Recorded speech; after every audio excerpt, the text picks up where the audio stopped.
Pipes Editor is a powerful composition tool that lets you aggregate, manipulate, and mash up content from around the web in an intuitive visual interface. The editor consists of the following three panes: the library, canvas, and debugger.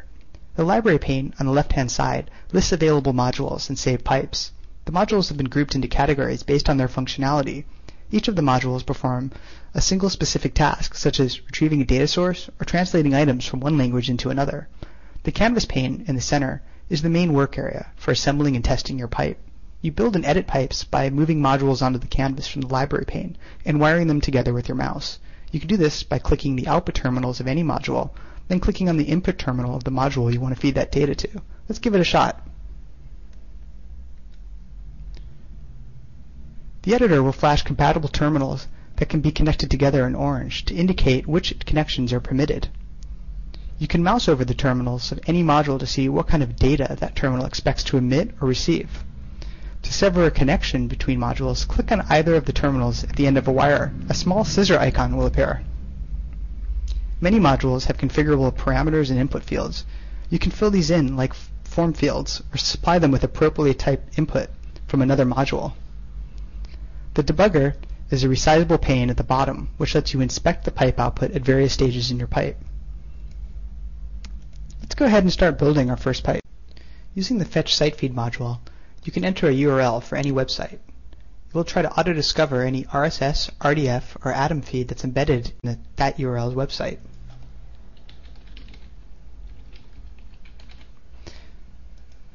The module will fetch all of the items for the first feed that it discovers. In this example, we fetched all of the content from the Yahoo Sports RSS feed. I'm going to demonstrate using the filter module that we can restrict what content passes through this pipe.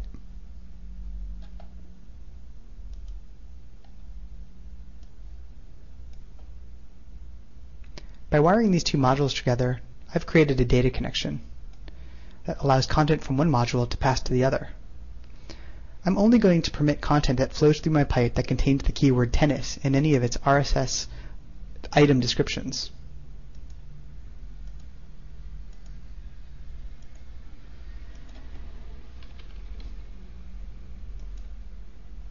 The pipe is now only emitting one item that matches the rule defined in the filter module. I'm going to add an additional rule, this time allowing items containing the keyword football to also pass through. I'm going to make one additional change permitting any of these rules to filter through. Then I'm going to refresh this module, and you'll notice that there are now additional items being emitted.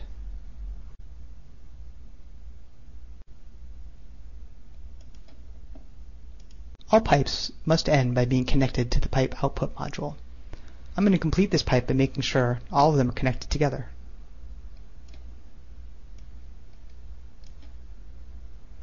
Then I'm going to title my pipe and hit save.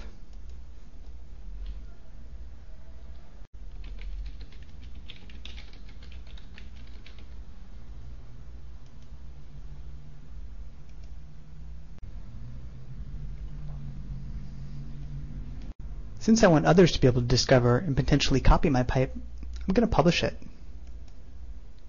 This allows it to be indexed by search engines and searched for by other users on pipes.yahoo.com. I'm going to also add a brief description so that people know what this pipe does, and add some additional convenient tags.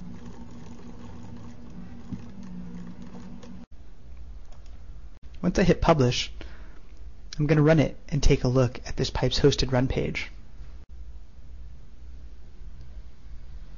Pipes offers a web-based interface that allows you to run a pipe that you or someone else has built and published. It's a useful mechanism for quickly determining what type of content a pipe outputs. It's also a jumping-off point for subscribing to a pipe in your favorite feed reader, viewing how the pipe was constructed, or cloning it so that you can further tweak it yourself.